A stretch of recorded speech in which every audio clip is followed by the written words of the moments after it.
Assalamu alaikum. Bienvenue dans les cours de HP.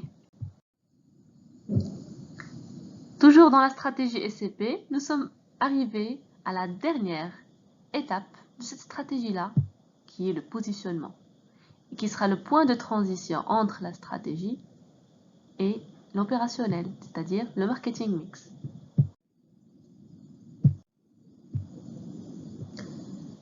Donc, dans ce chapitre, il y a 4 parties. Nous allons voir le concept de positionnement, la méthodologie du positionnement, les stratégies de positionnement et les erreurs de positionnement. Que veut-on dire par positionnement? C'est le fait de chercher une place vacante, ça veut dire libre, vide, dans l'esprit du consommateur, pour l'occuper et se distinguer des concurrents. C'est un élément fondateur de l'identité de la marque. C'est-à-dire on cherche vraiment à ce qu'on soit spécial aux yeux du client et qu'il se rappelle de notre marque comme étant distinctive, comme étant unique par quelque chose de spécial. C'est ça le positionnement. Donc on vise bien sûr à occuper une place ici, vraiment dans l'esprit du consommateur. Donc, pour arriver à ça, il faut offrir mieux que la concurrence, offrir un plus, quelque chose de plus que les autres et auquel le consommateur sera sensible. C'est ce qu'on appelle la différenciation. Donc on doit être distingué des autres, on doit être différent. On doit offrir quelque chose de spécial qui plaît bien sûr au consommateur. C'est pas n'importe quelle chose qui va nous distinguer, qui sera fait n'importe comment. Non, ça doit être quelque chose de spécial et vraiment que le consommateur aime. Donc, forcément, lorsqu'on parle de positionnement, on parle d'image. On peut dire que le positionnement, c'est l'image voulue. C'est l'image que veut l'entreprise occuper dans l'esprit du consommateur. L'image perçue, c'est l'image de marque. C'est effectivement ce que le consommateur va percevoir dans son esprit. Donc, c'est pas la même chose. Il ne faut pas confondre positionnement et image de marque. Parce que le positionnement, c'est ce que nous, on veut. Et l'image perçue ou bien l'image de marque, c'est ce qui est réellement le cas dans l'esprit du consommateur. Bien sûr, si on réussit notre positionnement, l'image perçue sera compatible avec l'image voulue. Sinon, s'il y a un décalage, c'est qu'il y a eu un problème quelque part. Et on va voir ça dans les erreurs de positionnement. Voilà, comme vous voyez dans cette image, l'image perçue et l'image voulue. Donc, quelles sont les 3 conditions du positionnement? On peut dire qu'il y a 3 conditions, une en amont, une pendant l'offre, juste avant la construction de l'offre, et l'autre c'est après. Donc, pour que le positionnement soit valable, il faut qu'il soit basé sur une étude de marché, justement pour pouvoir déterminer ce que le consommateur préfère, ce qu'il aime. Comme ça, on jouera sur ce point-là. La deuxième condition, on en a déjà parlé, c'est qu'il faut être différent. C'est pour que les gens se rappellent de nous, il faut qu'on soit différent. Khalif tu'raf. Et bien sûr, pour que le positionnement soit valable, il faut assurer une bonne continuité avec les 4 P. C'est-à-dire que les 4 P qu'on fera par la suite doivent justement refléter ce positionnement-là. Et encore plus la communication, c'est-à-dire qu'il faut parler. Il faut dire aux gens ce qu'on veut avoir comme image. Comme ça, ça rentre un petit peu dans leur esprit. Voilà, c'est ça l'idée. Quels sont les axes de positionnement? C'est-à-dire, on se différencie et on se positionne dans l'esprit du consommateur en se basant sur quelque chose. Ce qu'on appelle les axes de positionnement. Ça peut être le produit, les services, le point de vente, le personnel, le positionnement. Il faut un positionnement symbolique. Donc, il y a vraiment beaucoup de choix. Par exemple, Bosch, il se positionne par exemple, la qualité de ses produits, la durabilité de ses machines, etc. Il y a des entreprises, par exemple, qui se différencient. Ils ont à peu près le même produit, Mais ce qui les distingue des concurrents, c'est les services après-vente, par exemple, comme la livraison qui est gratuite. Par exemple, dans des entreprises qui vendent des meubles, par exemple. Comme vous remarquez dans cette marque d'huile d'olive, c'est-à-dire cette huile d'olive, elle essaie d'avoir un positionnement symbolique. Ça veut dire quoi symbolique? Ramzi. Ça veut dire on essaie de jouer sur les sentiments, beaucoup plus que sur la qualité ou quelque chose de technique. Non, on essaie de jouer sur quelque chose qui va lier le consommateur au produit. Par exemple, cette huile d'olive, elle est originaire d'une région et qui est très attachée aux traditions, etc. Donc c'est ça l'idée du positionnement symbolique, qui se fait beaucoup dans les parfums, dans beaucoup de produits, les voitures peut-être. Donc on en trouve pas mal parce que on essaie de transmettre un message fort auquel le consommateur ne sera pas indifférent. Dala aussi. Le slogan déjà c'est quoi? C'est Hanan Oumi wa Nu'umat Dala. Donc ils ont lié la douceur des couches avec la douceur de la maman. C'est très parlant comme positionnement symbolique. Alors, quelles sont les étapes du positionnement ou bien la méthodologie? Il y a 5 étapes. D'abord, je dois analyser la concurrence, établir une carte perceptuelle de positionnement, déterminer les espaces vides, choisir un positionnement spécifique pour le produit et mettre en place le positionnement. Alors, premièrement, bien sûr, ça on a essayé de le faire déjà dans un premier temps dans l'étude de marché. Donc il faut analyser la concurrence. Pourquoi justement? Pour voir ce que les concurrents ont déjà fait. Qu'est-ce qu'ils ont déjà satisfait comme attente? Parce que je dois trouver quelque chose de spécial que les autres n'ont pas fait. C'est ça l'idée du positionnement. Faire une carte perceptuelle de positionnement. On va voir un schéma d'une carte juste après. Donc c'est quoi? C'est quoi une carte de positionnement ou bien une carte perceptuelle de positionnement? Elle a pour objet de situer dans un plan les positions respectives des différents concurrents sur la base de 2 critères au moins, auxquels les consommateurs sont les plus sensibles. Ça, on en a déjà parlé. C'est-à-dire, on voit toujours quels sont les critères les plus importants pour le client. Et c'est sur eux qu'on se base pour se différencier. Donc, c'est ça l'idée. Donc, on met un repère avec 2 axes, l'axe des abscisses et l'axe des ordonnées. Et on met par exemple le prix, la qualité, ça dépend de ce que le consommateur préfère. Et bien sûr, on va commencer à mettre les différents concurrents pour comparer et voir justement quels sont les espaces vides dans cette carte. Comme vous voyez ici, par exemple, la carte perceptuelle qui a été proposée, donc c'est est-ce que ça suit la mode ou bien c'est basique? Donc c'est toujours des contraires dans le même axe, c'est l'axe des ordonnées. Et dans l'axe des abscisses, c'est un petit peu par rapport au prix. Access, ça veut dire c'est le prix il est assez bas. Middle, c'est moyen. Et bien sûr, on a commencé à mettre les marques. Par exemple, ici, si on pose Zara ici, ça veut dire qu'elle est très à la mode et le prix est assez moyen. C'est-à-dire il est un peu plus élevé que les autres. Primark, non.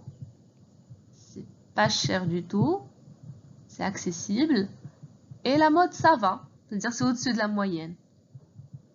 Benetton, c'est un peu plus basique que la mode, mais c'est un peu plus cher que les autres. Et ainsi de suite. Donc c'est ça la carte. Qu'est-ce qu'on fait, à votre avis, lorsqu'on dépose les différents concurrents dans la carte? On détermine les espaces vides. Que signifie un espace vide dans cette carte? Ça veut dire des attentes qui n'ont pas encore été satisfaites par les autres produits. Par exemple, je sais pas, on peut dire qu'il n'y a pas de produit ou de marque qui est très très à la mode et pas cher du tout. Ça n'existe pas encore. Il y en a d'autres, il y a d'autres espaces. Donc, lorsqu'on détermine les espaces vides, par exemple, on va dire cet espace il est vide, celui-là il est vide aussi, celui-là, etc. Donc, qu'est-ce qu'on fait? On choisit quel espace vide on va prendre, selon plusieurs critères. Selon l'entreprise déjà, si elle a les moyens de faire ce produit avec ces caractéristiques-là, selon les moyens, c'est-à-dire financiers déjà, est-ce qu'elle a l'argent pour ça, et est-ce qu'elle a les compétences, justement, pour se positionner comme telle. Et si, bien sûr, cette entreprise elle a d'autres produits, est-ce que c'est logique, est-ce que c'est compatible, comme ce qu'on avait vu dans le ciblage, est-ce qu'il y a une compatibilité avec l'image de l'entreprise, etc., etc. Sauf si, bien sûr, c'est une nouvelle entreprise, là, il n'y a pas d'image à garder. La mise en place du positionnement, c'est à travers les 4 P. Parce qu'on a vu dans le plan que la dernière étape de la stratégie, c'est le positionnement, et qui nous permet d'aller vers les 4 P. Les 4 P, c'est le côté pratique, le côté opérationnel, le côté concret du positionnement, ou bien du marketing, on va dire. Donc, c'est les 4 P qui vont nous permettre de vraiment ancrer dans l'esprit du consommateur ce positionnement-là. Parce que si on ne fait que des idées, on a juste des idées, on les garde au chaud, le consommateur ne pourra pas savoir quel est notre positionnement. Voilà, c'est l'exemple dont je vous ai parlé. Par exemple, dans un autre marché, celui des goûters, on va dire, ou bien des barres de chocolat. Voilà. Les 2 critères qu'on a croisés, c'est le plaisir et la gourmandise. Donc ça, c'est plaisir et gourmandise élevé, faible. Et l'autre critère, c'est est-ce que ça a des actions positives ou négatives pour la santé. Donc c'est positif ici, négatif ici.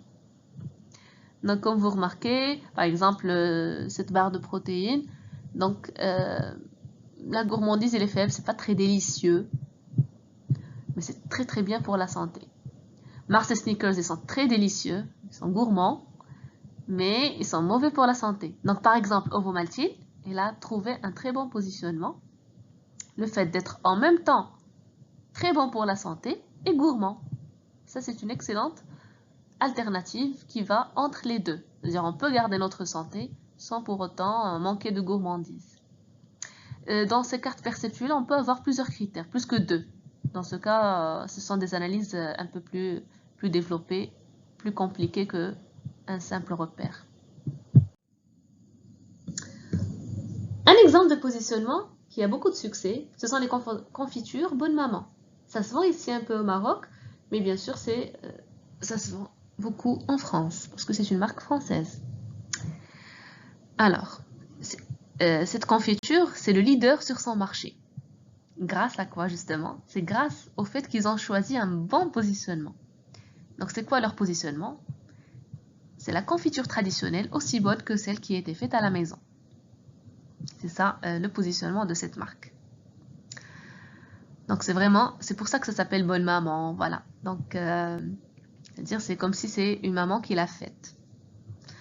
Donc, les 4 P, qui est la déclinaison du positionnement,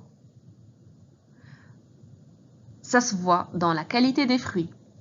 C'est-à-dire, on a utilisé une qualité de fruits sans beaucoup de produits chimiques, aussi le nom de Bonne Maman, même la forme du pot, c'est comme si c'est vraiment fait à la maison. Voilà, c'est mis ainsi. Ici, ils décrivent justement la forme et l'habillage des pots. Donc, c'est toujours dans le produit. La toile, voilà, de Vichy sur le couvercle. Donc, on connaît très bien ce motif-là, qui est relatif à la cuisine, etc. Le prix, il est élevé, parce que c'est normal, quelque chose de naturel, quelque chose qui est fait à la maison. Forcément, ça va coûter plus cher qu'un produit industrialisé. La distribution, ça n'a pas été évoqué ici, mais déjà, Bonne Maman, c'est-à-dire ça ne se vend pas n'importe où. Ça se vend surtout dans les supermarchés. Et donc, c'est une distribution assez sélective. C'est-à-dire, on ne vend pas partout le produit, parce que c'est un peu cher, un petit peu cher. La politique de communication sur le thème Bonne Maman, c'est toi que j'aime tant. Voilà, donc on essaie vraiment de mettre l'importance sur le fait que c'est la maman ou bien c'est la grand-mère qui a fait cette confiture. Donc, c'est le côté aussi symbolique. Rappelez-vous, l'axe de positionnement, il est surtout symbolique, beaucoup plus que sur le produit. Concernant les stratégies de positionnement, on a 4 stratégies. La première, c'est la stratégie de différenciation. Ça, c'est la base. Parce qu'on a déjà dit que pour se positionner, on se base sur la différenciation. Donc, on peut dire que c'est la stratégie par défaut, jusqu'à preuve du contraire. Donc, on adopte un positionnement différent des autres concurrents. Par exemple, Tefal, c'est la poêle qui ne colle pas, ou qui n'attache pas. Duracell, ce sont les piles qui durent. Et on connaît très bien ce petit lapin-là, qui a fait l'objet de plusieurs pubs, et qu'on connaît tous. Deuxième stratégie, c'est la stratégie d'innovation. C'est lancer un produit sur un segment de marché afin d'occuper une place vide par une innovation. C'est-à-dire on invente vraiment quelque chose de nouveau qui n'existait pas auparavant. On n'est pas seulement différent, mais on est novateur. Par exemple Netflix, le fait que ça a lancé cette plateforme pour pouvoir regarder les films directement en ayant un abonnement. C'est-à-dire c'est différent un petit peu de ce qu'on voyait avant comme streaming, comme le téléchargement normal des vidéos qui prend des heures, etc. La stratégie de niche, c'est un positionnement original à l'écart de la concurrence en visant une niche. C'est quoi une niche justement?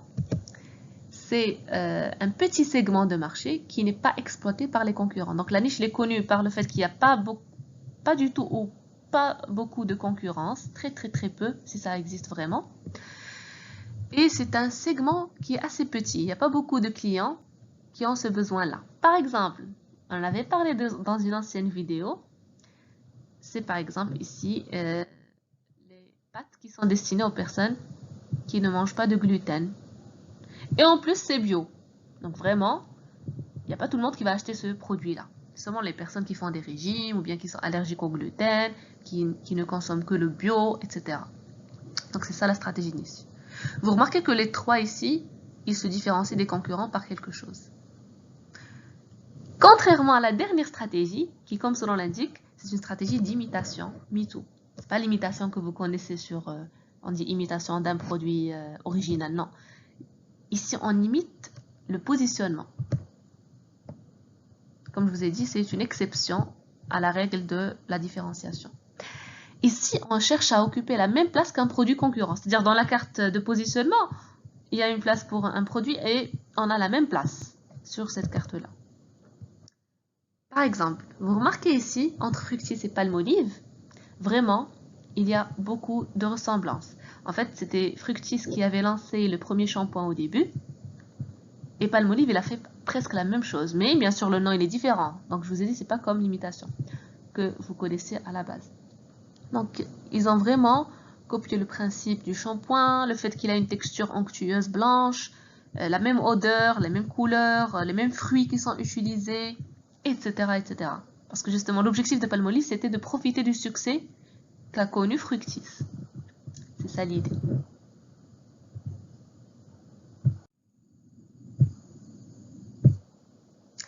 Maintenant, on va attaquer les erreurs de positionnement. Parce que c'est une étape très critique, le positionnement dans le marketing en général. Donc, si on fait des erreurs, on peut le payer cher. Donc, on a soit le positionnement mal perçu, trop limité, incohérent, vulnérable. Mal perçu, ça veut dire, comme son nom l'indique, il est mal compris par les clients. Ils n'ont pas perçu de la manière qu'on voulait. Soit qu'ils n'ont rien compris au concept, soit c'est à cause du fait que nous, on n'a pas mis en valeur ce qui est spécial. Donc, les gens restent dubitatifs, ne comprennent pas vraiment ce qu'on a voulu transmettre comme message. Par exemple, je veux vendre un produit, je veux positionner mon produit comme étant un produit qui sent bon, par exemple, je dis n'importe quoi. Et il n'y a aucune indication dans le produit, je ne l'ai pas dit au client, donc comment je veux que le client sache que c'est ça le positionnement? Il faut que je transmette le message, à travers la communication déjà, mais aussi à travers les 4P. Trop limité, c'est-à-dire, par exemple, j'ai choisi la cible des étudiants. Mais, à travers mon offre, c'est comme si je ne visais qu'un seul type d'étudiant. Par exemple, je vends des PC, Et ces PC sont destinés aux étudiants en général, mais moi, j'ai tellement compliqué les options qu'il n'y a que les étudiants d'informatique qui vont acheter ce produit. Je pense que l'idée est claire. Ou bien c'est juste la pub que j'ai dirigée vers un public limité. Par exemple, je sais pas moi, ma cible, c'est les mamans. Et moi, j'ai fait une publicité en anglais. Donc, il n'y aura pas toutes les mamans qui vont comprendre. Ou bien, tout simplement, c'est moi qui ai mal évalué mon segment au départ. Je croyais que c'était un segment qui était large, mais il s'est avéré que c'est un segment tout petit. Ou bien qui rétrécit avec le temps. Incohérent, ça veut dire contradictoire. C'est-à-dire qu'il y a une contradiction quelque part. Tanaqud. Soit entre le positionnement et l'image que j'ai déjà. Par exemple, Bic. Bic, c'est connu pour les rasoirs, pour les briquets, pour les stylos. Donc, lorsqu'elle a lancé le parfum qui était, je pense, haut de gamme ou plus, bon, c'était un niveau assez élevé, c'était incompatible avec son image. Donc, les gens ont rejeté le produit. Incompatible avec le type de produit.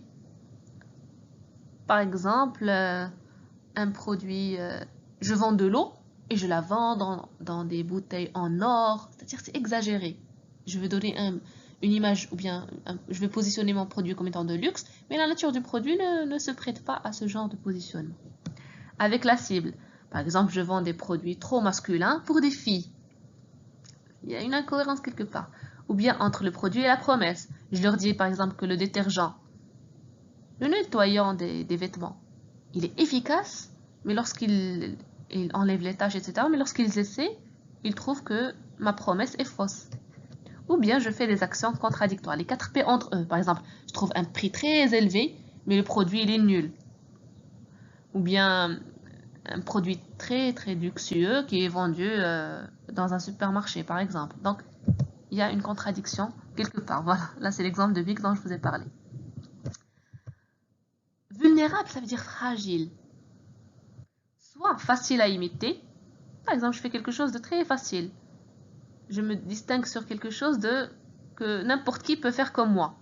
Donc, c'est pas quelque chose de solide. Ou bien proche de celui du leader. Si je m'attaque au leader, je dois faire attention à ses contre-attaques. Ou bien sensible au changement de l'environnement. Ça veut dire un petit changement dans l'environnement risque de changer mon positionnement ou bien d'impacter négativement mon positionnement. Par exemple, mon positionnement c'est que la livraison elle est rapide. Mais par exemple, pour livrer, j'ai confié à une autre entreprise de livrer pour moi. Donc j'ai fait confiance à l'entreprise. Donc elle est habituée à livrer rapidement, mais un jour cette entreprise ne livre pas rapidement. Ou bien par la suite, les livreurs changent de comportement parce que c'est pas moi qui les maîtrise. Donc quelque chose dans l'environnement, il va facilement impacter négativement mon positionnement. Donc c'est fragile. Dernier point, c'est le repositionnement. C'est quoi le repositionnement? C'est lorsqu'une entreprise elle décide de changer de positionnement et d'opter pour un nouveau positionnement. Généralement, ça se traduit par une évolution vers le haut de gamme, par exemple, ou carrément elle change ou élargit la cible visée. Par exemple, Mixa bébé, c'était pour les bébés, mais ils avaient fait une étude de marché, ils ont remarqué que les mamans aussi, elles utilisaient Mixa bébé. Donc, ils ont fait évoluer leur slogan, Mixa, doux pour les bébés, doux pour les mamans. Donc, c'était intelligent de leur part. Ils ont élargi leur cible et n'ont pas changé grand-chose. Justement, le repositionnement, en général, c'est une mesure défensive. Quand est-ce qu'on a besoin de repositionner sa marque? Soit c'est parce qu'il y a le déclin de cette marque face à la concurrence. Donc, par exemple, j'ai un bon positionnement, mais quelqu'un a imité le positionnement. Donc, je n'ai plus quelque chose de spécial. Ou bien la marque, elle commence à vieillir. Ou bien suite à l'une des erreurs dont on vient de parler. Ou bien, comme le cas de Mixa, c'était un repositionnement, mais positif. C'est-à-dire qu'elle a juste ajouté de nouveaux clients. D'ailleurs, on va voir ces deux exemples en TD. L'exemple de l'entreprise Mammouth et l'exemple de l'eau Perrier. Que faut-il retenir? déjà, c'est quoi le positionnement, la définition, les axes de positionnement, la méthodologie qui suit les 5 étapes, les 4 stratégies de positionnement et les 4 erreurs de positionnement. Sans oublier, bien sûr, le dernier point qui parle du repositionnement. J'espère que ça a été clair et rendez-vous à la prochaine vidéo dans laquelle on va attaquer le marketing mix et plus précisément le produit. Merci pour votre attention et à très bientôt, Inch'Allah.